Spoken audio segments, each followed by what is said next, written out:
There's a number of reasons why the popularity of nuclear energy has increased substantially, and now a strong majority of people in the United States support the use of nuclear energy as an element of our overall electricity generation.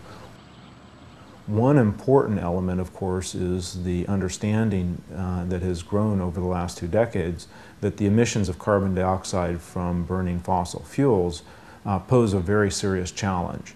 And the most important source, which is coal, is used dominantly for the production of baseload electricity, and the only realistic non-carbon emitting technology that can also produce baseload electricity is nuclear energy. If you look more closely at the polling data, it changes depending on whether you ask the question, do you favor nuclear power as an answer to climate change? Yes or no.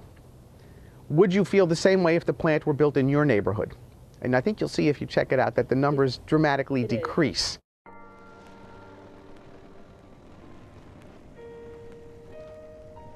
Nuclear plants can produce electricity at 1.7 cents per kilowatt hour. That's the national average. And since in most regions of the country, electricity sells for 6 to 10 cents or more per kilowatt hour, and if you can produce it at 1.7 cents, you can make enormous amounts of money. And so the existing nuclear plants right now actually are the lowest cost source of baseload electricity in the United States. So a lot of those alarms will be associated with what's going on with the testing that we have going on. Now certainly there would be other alarms that come in and they'd have to respond to them. It's kind of like being a lifeguard, you know. You're sitting there all day long on the beach just watching the surf, and people walk by, and then all of a sudden you look out there and you see somebody in the water struggling, and in your moment of adrenaline you go out there and you rescue that person. Well, okay, you come back and you sit down again and you do it again. You wait till something else happens. I, of course, am a child of the 60s, and at that time nuclear energy was very much something that people thought was a great idea. You know, it was believed that this could possibly be an answer to something. The present and the unborn generation of the United States and the world are heirs to one of the greatest energy discoveries of man, nuclear energy. Accompanying the tremendous advantages of this discovery are certain potential risks to health and life. As small as these risks are, the government has the responsibility of assuring that the health and lives of people are protected, while the advantages of nuclear energy are being developed. Nuclear energy has already been put to use in many ways. I recall in grammar school, I think I made a shoebox diorama of a nuclear reactor. And I remember having a model of a nuclear ship, particularly proud, right, growing up in suburban New Jersey later, that the nuclear ship Savannah, NS Savannah, nuclear ship Savannah, was built and launched in Camden, New Jersey, and I found that fascinating.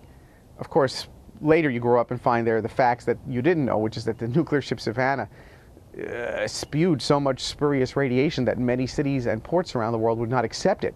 In your San Luis Obispo, California, a demonstration near a nuclear power plant. Opponents have staged demonstration after demonstration to try and keep the Diablo Canyon plant from opening. Their land and sea assaults have been mounted to spread claims that nuclear energy is dangerous.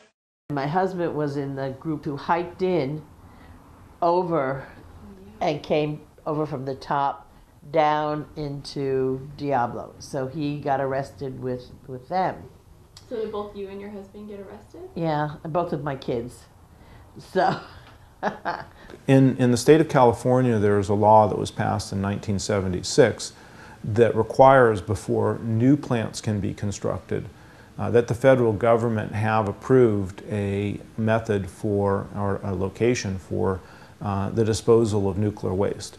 And this law currently precludes the construction of any new nuclear plants.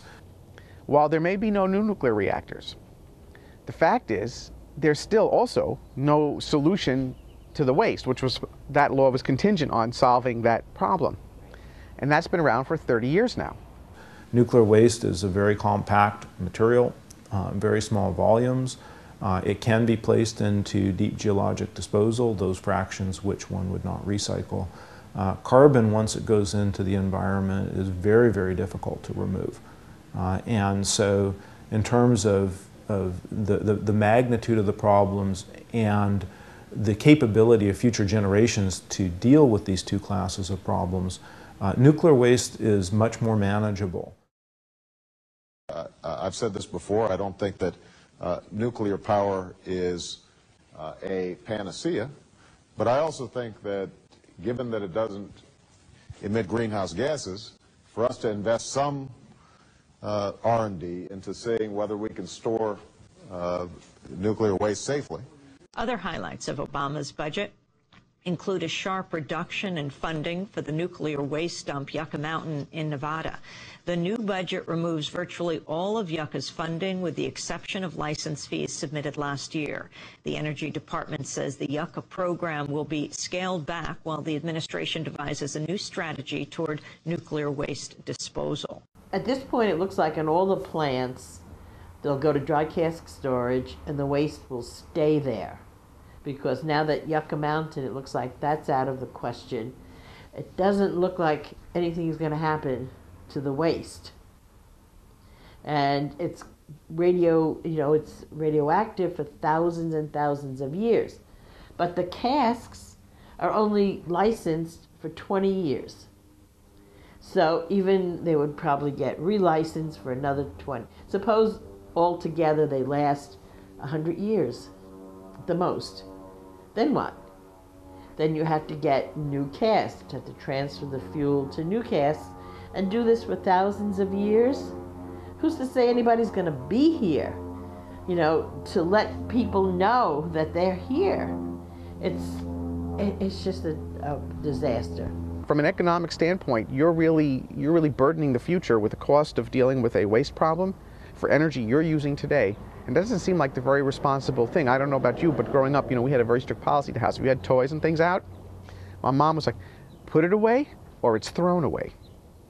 So we believe that they ought to clean up their mess first or get that house of cards in order before they even think about expanding, or in this case, relicensing the plant to create more waste on a seismic coastline.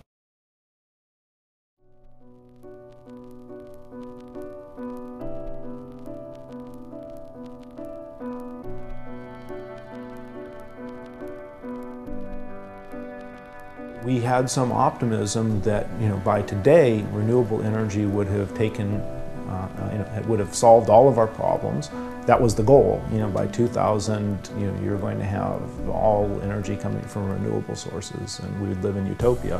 If you have a bathtub, and you're filling the bathtub, and the water is overflowing, do you figure out how to sop up and clean up and mop up the water that's spilling over the sides? Or do you stop the faucet? The way to go is through renewable energy. Solar, wind, tidal. Every large building, every factory, almost every house, especially in California, should have solar panels. California may do something different from much of the rest of the country, as we commonly do. And then we'll see what the results are. So, well, it'll be interesting to see where things go.